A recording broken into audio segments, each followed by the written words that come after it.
আসসালামু আলাইকুম। আজকে আমরা এই ডিজাইনটা কিভাবে করা হয়েছে এটাই দেখব। আর হ্যাঁ, এটা আমরা ফটোশপের মাধ্যমে দেখব এবং এটা সম্পূর্ণ লেয়ার সিস্টেম থেকে দেখব। সেক্ষেত্রে আমাদের বুঝতে এবং দ্রুত বুঝে ফেলতে পারবো ইনশাল্লাহ। তো চলুন শুরু করা যাক। প্রথমত আমি একটি স্কোয়ার সাইজের পেজ নিয়ে নেব। এটি হচ্ছে ফাইলে গিয়ে নিউ, দেন এখানে একটি উইডথ এবং হাইটের মান নিয়ে দেন রেজুলেশন 300 রেখে ক্রিয়েটে ক্লিক করে এমন একটি পেয়েছি। অবশ্যই এটা স্কোয়ার সাইজের নেবেন, কারণ social media post design square সাইজের হয়ে থাকে। তবে ক্লায়েন্টের যদি রিকোয়ারমেন্ট থাকে সেক্ষেত্রে আপনি সেই রিকোয়ারমেন্ট সেই সাইজ অনুযায়ী করে দিবেন।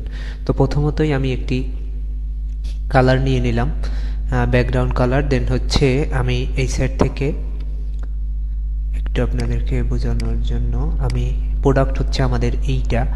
সো এই প্রোডাক্টের বেসিক কালারটা আমাদের রেডি করতে হবে ব্যাকগ্রাউন্ড। তো এর জন্য আমরা ব্যাকগ্রাউন্ড সিলেক্ট করে এখান থেকে কালার চয়েস করে আমরা যে কোনো একটি এইখানে থেকে কালারটি নিব। সো আমরা এভাবে কালারটি পিক করে নিচ্ছি আই ড্রপ বাটন দিয়ে, দেন কন্ট্রোল ব্যাক স্পেস দিয়ে এই কালারটি সিলেক্ট করলাম।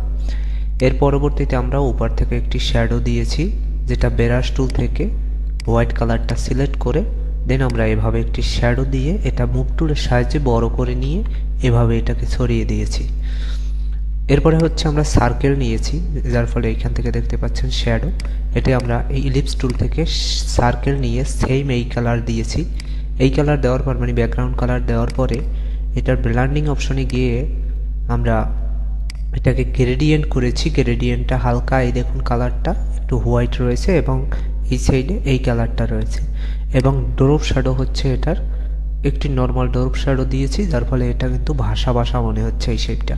সেইভাবে আপনি এভাবে করে নিতে পারেন।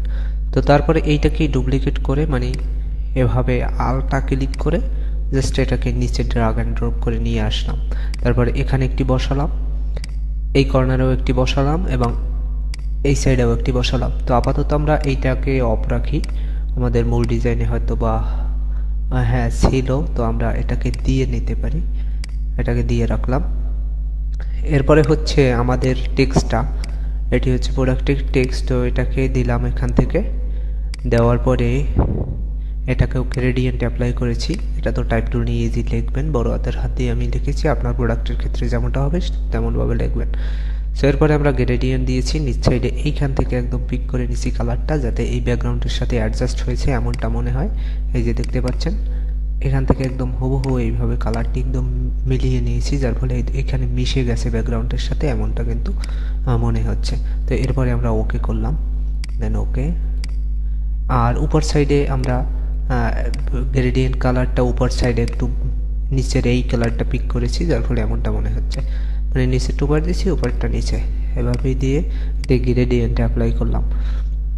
সো এরপরে আমরা এখানে ছোট করে এটা লিখে দিলাম প্রোডাক্টের ডিটেলস। এরপরে এইটাকে ডুপ্লিকেট করে মানে আমাদের মেইন প্রোডাক্ট এভাবে ডুপ্লিকেট করে নিয়ে ফিল্টার থেকে জাস্ট বেলারে গিয়ে গেসিয়ান বেলার এভাবে বেলার করে এইখানে সুন্দর মতন পজিশনে বসিয়ে দিয়েছি। আমরা এখানে ছোট করে বসিয়ে দিয়েছি এবং এইটাকে এই বেলার অপশনটাকে ডুপ্লিকেট করে এখানে আরেকটি বসিয়েছি। ডুপ্লিকেট করার জন্য আল্টারনেটিভ দিয়ে কিবোর্ড থেকে মাউসে এভাবে ড্রাগ করলে প্রোডাক্ট নিয়ে সেক্ষেত্রে এটা ডুপ্লিকেট হয়ে যাবে। এসব বিষয়ে তো হয়তো বা সবাই কম বেশি জানেন। আচ্ছা, এরপরে হচ্ছে আমরা এই সাইডে একটি শ্যাডো অ্যাপ্লাই করলাম এবং এখানে একটি শেপ অ্যাপ্লাই করলাম, যে এখানে আমরা ওয়েবসাইট, অর্ডার নাও এই সকল আইকন ব্যবহার করতে পারি, মানে টেক্সটগুলো ব্যবহার করতে পারি, যার জন্য এমনটা দিয়েছি। আমাদের মূল ডিজাইনও কিন্তু ছিল। সো এরপরে হচ্ছে আমরা এই সাইডে আরেকটি টেক্সট দিলাম, এটাও প্রোডাক্টিভ ডিটেলস হিসাবে দিয়েছি এবং তীর চিহ্ন হিসাবে এখানে একটি রয়েছে। এটা আপনি যদি না তৈরি করতে পারেন সেক্ষেত্রে আপনি গুগলে গিয়ে ডট ডট অ্যারো সাইন লিখে যদি সার্চ করেন, আমি গুগলে গিয়ে দেখাই, ডট ডট অ্যারো, এই যে এসে গেছে।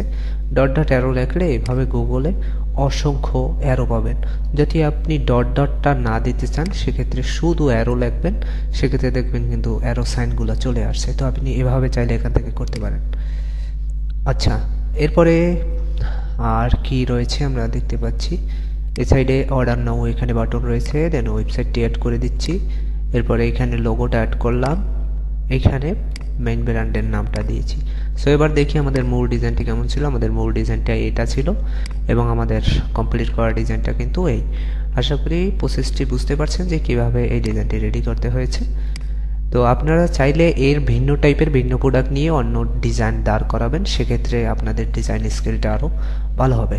তো আজকে এ পর্যন্তই। সবাই ভালো থাকবেন, সুস্থ থাকবেন। আসসালামু আলাইকুম।